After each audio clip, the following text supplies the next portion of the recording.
Hello, and welcome to day 6, Thursday, Friday, Saturday, Sunday, Monday, day 5 of finding grace through stillness. Yesterday we looked at finding grace through stillness before we even begin class, so this is before centering and considering the actual physical space around us and clearing the clutter around us so that we can come into centering and be in stillness. We talked about being in stillness at the beginning of centering so that we can move through mindful practice. We looked at how we can find stillness within the practice. And now I want to move toward the end of the practice, or closer to the end of the practice. I'm not going to talk about Savasana in this segment, but when we look at the next aspect of moving through grace, we'll be looking at replenish, and in that aspect we'll be looking at different parts of Savasana. But this is before Savasana, right? So we finished our asana practice, we've done some cool down, and we're just about to go into Savasana.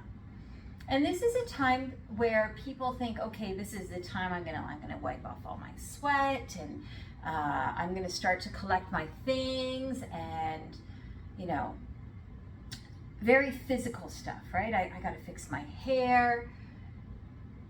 But this isn't what this time and space is for.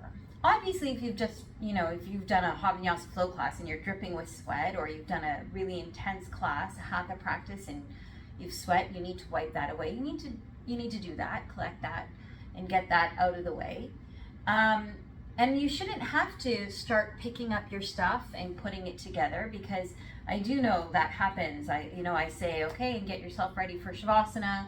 And that's what so many people do. So many people start collecting all of their items to put in their bags that they shouldn't have in the room to begin with.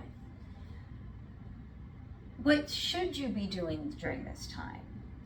Before you come into Savasana, you have to bring your body to stillness again, right?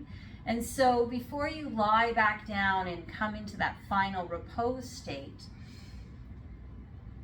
you can either do this in a seated, a child's pose, a Supta Baddha Konasana, but you want to do something where you just kind of take a couple of breaths and just bring your body to stillness again before you bring it to Shavasana. And that seems kind of strange, right? Because it's like, well, Shavasana, I'm going to be lying there. But when we talk about what the purpose of Shavasana is and how to do Shavasana in the next aspect of grace, in replenish, then you'll see why I say that. That's not Shavasana. And so you want to take that opportunity before you get yourself into Shavasana to bring your body into quietness, into that moment of stillness, so that you are in a mindful state, and then you can let that all go in that Shavasana and be able to actually just be in that Shavasana. So when you finish the actual yoga practice and you haven't come into Shavasana yet, when the instructor says it's time for Shavasana, if you're already on your back, then obviously you're not going to come up to a seated and take a few minutes. If you're already on your back, then you want to take a moment or two, maybe in a Supta Baddha Konasana, or your knees hugging into you, or just lying down with your feet on the mat and your knees pointing straight up, and just take a few breaths here and really just get into that focus of your breath and come into that inhale, pause, exhale, pause. Accentuating those pauses, that suspension of breath, where you are just in a state of being. And this allows your body to come to quietness. And then again, likewise, if you are in, if you're coming into Shavasana from seated, then take those few extra minutes just to that second, those few breaths to just be quiet in your own space on your mat. Everybody else can be moving around you, but you just take those 2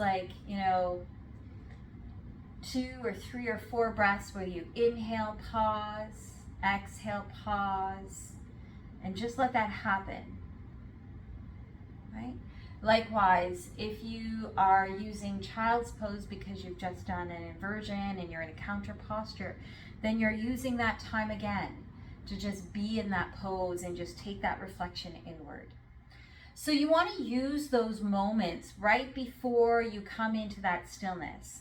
Once you've been in your child's pose or your seated position or your supine position, and you've allowed yourself to just kind of land back into that space, back into your breath, then you're ready for Shavasana.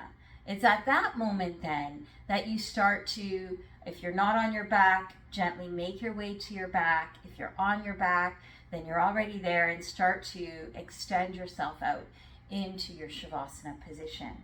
And it's at that point that you'll finally be ready to bring that breath to a natural flowing breath and allow your body to just be in the Shavasana. I often find people have a hard time in Shavasana. There's various reasons why. But one big reason why people have a hard time coming into that Shavasana is because they've missed out on that stillness before the Shavasana, right? They've spent their time, I'm going to wipe off my sweat, I'm going to take as many, quick gulp of water, and they rush into the Shavasana. Or they've spent their time busying themselves, collecting their stuff. Oh, I got to be quiet now because it's Shavasana, right? And so they're coming into Shavasana in a rushed kind of situation where their body is rushed, their breath is rushed, and their mental state is rushed. And then they're using that entire Shavasana time to quiet that, instead of taking the time before Shavasana to bring their body to that stillness again, and then allowing their body to be in Shavasana. So, the next time you're on your mat, before you come into your Shavasana, if you don't do this already, give this a try. Bring your body to stillness. Focus on that breath. Bring your attention inward. And just allow yourself to just be in that breath, whether it's 1 breath or 5 breaths. And then gently bring yourself into a Shavasana. And hopefully then you'll have a fantastic Shavasana practice.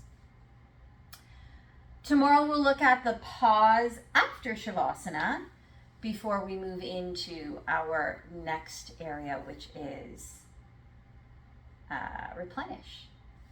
Have a fantastic rest of your day. Hope to see you soon on your mat space.